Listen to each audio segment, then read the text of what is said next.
तो देश का किसान फिर से रोड पर आ गया है, फिर से प्रोटेस्ट के लिए। और ऐसे क्या मांगे, क्या ज़रूरतें हैं उनकी, जिसके वजह से रोड पे आना पड़ रहा है उनको। चलिए जानते हैं।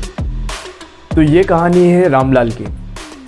तो रामलाल हमारे गांव का एक एवरेज किसान है, जिसके पास कुछ सीमित ज़मीन है। रामलाल ने अगले साल ही अपनी बेटी की शादी करवाई। अपने रिश्तेदारों और पड़ोसियों से कुछ कर्ज लेके ये सोचे कि 3-4 महीने के बाद उसकी गेहूं की फसल पक जाने के बाद में वो सबका कर्ज चुका देगा। और होता भी कुछ यूँ ही है। कुछ महीनों के बाद में जब रामलाल की फसल पक जाती है और उसे वो मंडी लेके जाता है, मंडी में जो होलसेलर, जो बिचौलिए, जो भी थर्ड पर्सन जो रहता है, वो अच्छे से जानता है कि रामलाल जैसे और बहुत सारे फार्मर से जो लाइन लगा के बैठे हुए। तो रामलाल को जो प्राइस बताता है वो एमएसपी से लोअर प्राइस होती है, क्योंकि एमएसपी को इतना वैल्यूबल और इतना इम्पोर्टेंस नहीं दी जा रही है। तो रामलाल के पास में मोल भाव करने के लिए कुछ खास अपॉर्चुनिटी बचती नहीं है, जिससे वो मोल भाव कर सके। अपने 3 लाख की अनाज को 2-2.5 लाख में बेच के रामलाल चले आता है। अब क्यों, इसका क्या कारण है? यहाँ पे 2 पॉसिबिलिटी और बनती है। अगर इस समय रामलाल को अच्छी कीमत एमएसपी पे नहीं मिल रही थी, तो 2-3 महीने उसको रोक के अपना जो क्रॉप्स हैं, अपने जो अनाज है, उसको भंडार गृह में रख के 2-3 महीने वेट भी किया जा सकता था। मगर यहीं पे एक तुक है, 2-3 महीने रुकने के बाद भी ये गारंटी नहीं है कि जो होल सेलर है वापस मंडी में उसको वही प्राइस वापस मिल पाएगी। तो रामलाल ने जहाँ से कर्ज लिया है, उधारी लिए, उसको वो भी चुकाना है और अगली खेती के लिए उसे बीज भी खरीदने हैं। तो इस पूरे लूप में रामलाल को उसी प्राइस पे अपने अनाज को बेचना पड़ता है थर्ड पर्सन या मिडिल मैन के पास। तो यहीं पे रोल अदा करती है MSP. MSP minimum support price, वो प्राइस जिस पर एक आम किसान जब बेचने जाएगा अपना अनाज को मार्केट में, मंडी में लेके जाएगा, तो उस प्राइस नेगोशिएट कर सकें। और कुछ बुद्धिजीवी लोगों का जो कहना है, जो सिर्फ 6% किसान उसका फ़ायदा उठा पा रही है। भाई मेरे, वो 6% खाली सरकार को बेच रही है ना। जब ज़्यादातर बाकी जो 94% जो किसान हैं, जब मंडी में जब जाते हैं तो प्राइस नेगोशिएट नहीं कर पाते हैं, यही रूल रेगुलेशन में कमी होने की वजह से। अगर सरकार ये 22 जो क्रॉप्स हैं, पहले क्रॉप्स की बात कर लेते हैं। एमएसपी जो भी किसानों की मांगे हैं, वो भी 22 फसलों पे उन्होंने डाली है। तो सिर्फ आटा और चावल ही इंसान के लिए ज़रूरी है, बाजरा और बाकी दूसरे न्यूट्रिशन की ज़रूरत नहीं है क्या? एमएसपी खाली ये 22 फसल खाली शुरुआत है। तो कहानी को फिर से कंटिन्यू करते हैं रामलाल।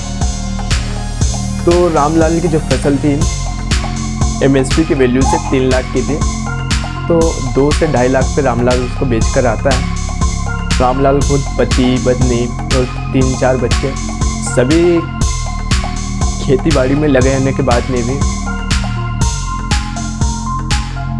सिर्फ अपना पालन पोषण ही कर पाते हैं इससे। यही कारण है जब रामलाल जैसे आम फार्मर्स और उनके बच्चों को दिल्ली या दूसरे जैसे स्टेट में मजदूरी करने के लिए जाना पड़ता है। चैप्टर 3 मेरा ओपिनियन क्या है? जब स्टॉक्स और इन स्टॉक्स को रेगुलेट करने के लिए सेबी है ना, क्योंकि उसके rate daily up and down से जाते हैं, तो उसको रेगुलेट किया जा सकता है। और जो मुद्रा पैसा है ना, जो गवर्नमेंट बैंक्स होती है और प्राइवेट बैंक्स होती है, तो उसको रेगुलेट करने के लिए आरबीआई है। तो जो सेंसिटिव चीज़ है हमारा फार्मर्स इंडस्ट्री, इसको रेगुलेट करने के लिए एक रूल और रेगुलेशन और किसान फॉर्म्स में चेंज लाने के लिए सरकार काय के लिए इसको सेंसिटिव और इतना प्रेस्टिजियस समझती है। देखो, चुनाव आने वाला है और फार्मर्स भी अच्छे से जानते हैं, अगर बच्चा नहीं रोएगा तो माँ भी उसको दूध नहीं पिलाएगी। ठीक इसी तरह अगर फार्मर्स अपने लिए आवाज़ नहीं उठाएंगे तो ना गवर्नमेंट को पता चल रहा है कि उनको क्या प्रॉब्लम हो रही है, और ना कोई रूल रेगुलेशन आने वाले हैं, ना चेंज होंगे कभी। तो चाहे लोगों को लगे इसमें राजनीति हो रही है, जो कि इस एक्चुअली में हो भी रही हो, है ना, मगर जिसको दर्द है वो तो आवाज़ उठाएगा ही। जब एक इंडस्ट्री और एक बिजनेसमैन लोन लेता है और उसको चुका नहीं पाता है, तो वो देश छोड़ के भाग जाता है। मगर जब एक किसान लोन लेता है और उसे चुका नहीं पाता, तो उसकी मौत उसी खेत में होती है। इसका कारण, जो किसान खेती कर रहा है, उसके लिए सिर्फ वो बिजनेस नहीं है, उसके लिए वो जीवन जीने की एक दिनचर्या है ना। वो बाहर जाके कुछ और बिजनेस या ये सब नहीं कर सकता है। ऑब्वियसली उसके पास ऑप्शंस हैं, है ना, मगर जो पुरखों की ज़मीन और जो बाप दादाओं का बसा बसाया खेती बाड़ी भी है, घर जगह ज़मीन, सिर्फ इसको चलाने के लिए किसान खेती कर रहा है। हमारे देश का 60% पॉपुलेशन फार्मर्स है ना, फार्मर सेक्टर से है। मतलब हर 100 व्यक्ति में से 60 व्यक्ति किसानी या फिर उसी में ही जुड़ा हुआ है। और जो हमारा जीडीपी है उसमें 18% कॉन्ट्रीब्यूशन फार्मर्स और फार्मर सेक्टर का है।